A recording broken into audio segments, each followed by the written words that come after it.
Hello guys, कैसे हैं आप लोग। आई होप आप लोग ठीक होंगे। आज हम चर्चा करने वाले हैं sp3d2 संकरण। इससे पहले वाले वीडियो में मैंने sp3d संकरण के बारे में बताया था। अगर आप लोगों ने नहीं देखा है तो प्लीज़ प्लेलिस्ट में जाकर देख ले। संकरण के जितने भी डाउट्स हैं प्लेलिस्ट में जाकर देख ले, आप लोगों का सारा डाउट्स क्लियर हो जाएगा। तो स्टार्ट करते हैं sp3d2 संकरण। जब S का एक अर्धपूरित कक्षक और P का 3 अर्धपूरित कक्षक तथा D का 2 अर्धपूरित कक्षक आपस में संकृत होकर समान ऊर्जा के नए 6 कक्षक बनाते हैं, उसे sp3d2 संकरण कहते हैं। कहने का मतलब है कि वह संकरण जिसमें S का एक ऑर्बिटल, P का 3 ऑर्बिटल तथा D का 2 ऑर्बिटल आपस में संकृत होकर या मिश्रित होकर समान ऊर्जा के 6 नए ऑर्बिटल बनाते हैं, उसे sp3d2 संकरण कहलाता है। ठीक है, फिर से समझते हैं कि sp3d2 संकरण किसे कहते हैं। किसे कहेंगे? जिसमें s का एक ऑर्बिटल होगा और p का 3 ऑर्बिटल और d का 2 ऑर्बिटल आपस में संकृत होकर या मिश्रित होकर समान ऊर्जा के 6 नए ऑर्बिटल बनाते हैं, तो उसे sp3d2 संकरण कहते हैं। तो एक एग्जाम्पल से समझते हैं। HF6 sulphur hexa fluoride. तो सल्फर का जो परमाणु क्रमांक होता है वो कितना होता है? 16 होता है। तो अब बाहु के सिद्धांत से भरेंगे तो क्या आएगा? 1s2 2s2 2p6 3s2 3p4 3d0। यहाँ पे जो D का जो कक्षक है, D में जो इलेक्ट्रॉन है वो कितना है? 0 है। ठीक है, तो आप लोगों को पता है कि बाह्यतम कोश में जितने इलेक्ट्रॉन होते हैं वो रासायनिक अभिक्रिया में भाग लेते हैं। कहने का मतलब है कि बाह्यतम कोश में कितने इलेक्ट्रॉन हैं? 6 इलेक्ट्रॉन हैं। तो ये 6 इलेक्ट्रॉन रासायनिक अभिक्रिया में भाग लेंगे। तो H में कितने इलेक्ट्रॉन हैं? 2 इलेक्ट्रॉन हैं। तो यहाँ पे लिखते 3s2 3p4। यहाँ पे 3d यानी जो D का इलेक्ट्रॉन है वो क्या है? 0 है। ठीक है, तो H में कितने इलेक्ट्रॉन है? 2 इलेक्ट्रॉन, 1 इलेक्ट्रॉन 2 इलेक्ट्रॉन। और P में कितने इलेक्ट्रॉन है? 4, 1 इलेक्ट्रॉन 2 3 और 1 4। गाइस यहाँ पे अर्धपूरित कक्षक कितना है? अर्धपूरित कक्षक कितना है? यहाँ पे 2 है। ठीक है, और यहाँ पे फ्लोरीन कितना है? 6, यानी फ्लोरीन कितना जुड़ेगा इसमें? 6 जुड़ेंगे। लेकिन यहाँ पे जो अर्धपूरित कक्षक है वो कितने हैं? 2, यानी जो फ्लोरीन 2 जुड़ जाएगा और बाकी कितना रह जाएगा? 4 शेष रह जाएगा। तो गाइस आप लोगों को पता है कि कोई भी परमाणु या ऑर्बिटल या इलेक्ट्रॉन अतिव्यापन करता है तो उसके लिए रिक्त ऑर्बिटल होना चाहिए। कैसा होना चाहिए? रिक्त ऑर्बिटल होना चाहिए।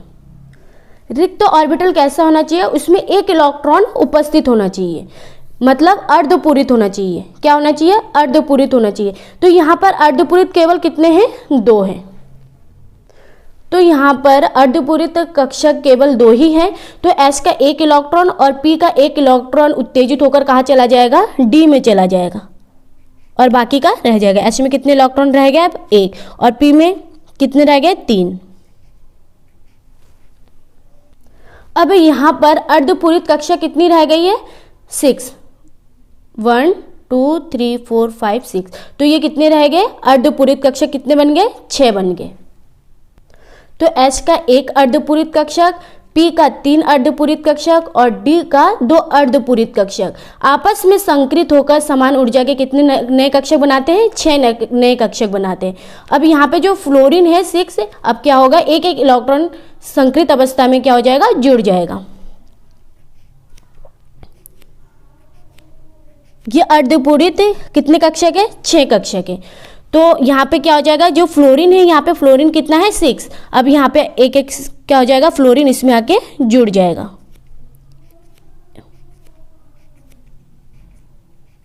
तो क्या जुड़ गया इसमें? फ्लोरीन जुड़ गया। 1 2 3 4 5 6। तो ये क्या बन गया? sp3d2 संकरण। S का एक ऑर्बिटल, P का 3 ऑर्बिटल और D का 2 ऑर्बिटल आपस में संकृत होकर समान ऊर्जा के कितने नए कक्षक बनाते हैं? 5, 1 2 3 4 5 6। सॉरी, कितने कक्षक बनाते हैं? 6 नए कक्षक बनाते हैं। तो इसे क्या कहेंगे? sp3d2 संकरण कहेंगे।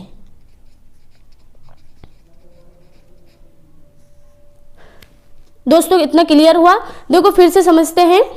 हमने एक एग्जाम्पल लिया, सल्फर हेक्साफ्लोराइड, ठीक है। सल्फर का जो एटॉमिक नंबर होता है वो कितना होता है? 16 होता है। अब बाहु के सिद्धांत के अनुसार 1s2, 2s2, 2p6, 3s2, 3p4 और यहाँ पे जो 3d कितना है इलेक्ट्रॉन? 0 है।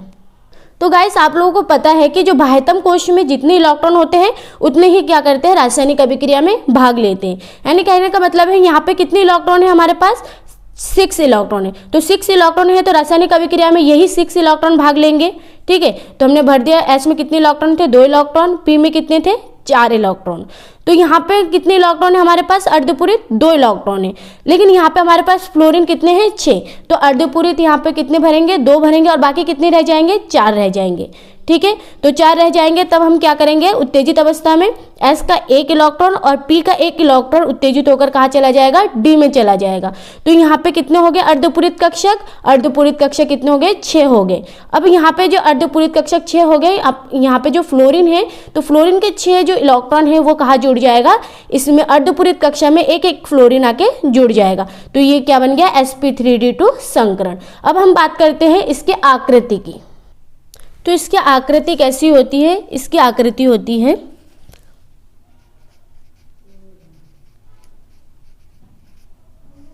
अष्टफलकीय होती है। कैसी होती है? अष्टफलकीय। जो sp3d2 की जो संकरण की जो आकृति होती है वो कैसी होती है? अष्टफलकीय होती है। अब हम इसकी बात करेंगे संरचना की। अब इसकी संरचना कैसी होती है अष्टफलकीय की? तो हम संरचना बनाएंगे SF6 सल्फर हेक्साफ्लोराइड। तो यहाँ पे सल्फर कितना है हमारे पास? 1 है और फ्लोरीन कितने हैं? 6। एक यहाँ पे आ जाएगा, एक यहाँ पे, एक यहाँ पे, एक यहाँ पे। इसकी आकृति कैसी होती है? अष्टफलकीय होती है। इसको यहाँ से इस तरह मिला देंगे।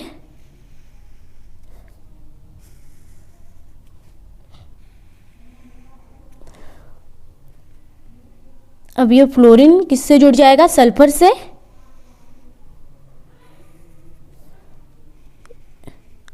और ये भी फ्लोरीन किससे जुड़ जाएगा? सल्फर से जुड़ जाएगा, ठीक है। अब आता है ये क्या बन गया? अष्टफलकीय। इसकी संरचना कैसी होती है? अष्टफलकीय होता है। अब इसमें हम बात करते हैं बंद कोण। अब इसके बंद कोण कैसा होता है? तो इसका जो बंद कोण होता है वो कितने डिग्री का होता है? 90 डिग्री का होता है। कितने डिग्री का होता है? 90 डिग्री का, ठीक है। अब हम इसकी बात करते हैं इसके प्रकृति की। H में इसकी प्रकृति कितनी होती है? P में कितनी होती है? और D में कितना होता है? तो H में कितना होता है इसकी प्रकृति? तो H में इसकी प्रकृति कितनी होती है? 16.66%। ये H की प्रकृति होती है। और P की प्रकृति कितनी होती है? 49.98%। और D में इसकी जो प्रकृति होती है वो कितनी होती है? 33.33%, ठीक है। तो ये क्या था? sp3d2 संकरण। तो आई होप गाइस आप लोगों को बहुत अच्छे से समझ में आ गया होगा। अगर आप हमारे चैनल में नए हैं तो प्लीज़ चैनल को सब्सक्राइब करें, लाइक करें, बेल आइकन को प्रेस करें ताकि हमारे वीडियो के नोटिफिकेशन आप तक टाइम से पहुंचती रहे। धन्यवाद।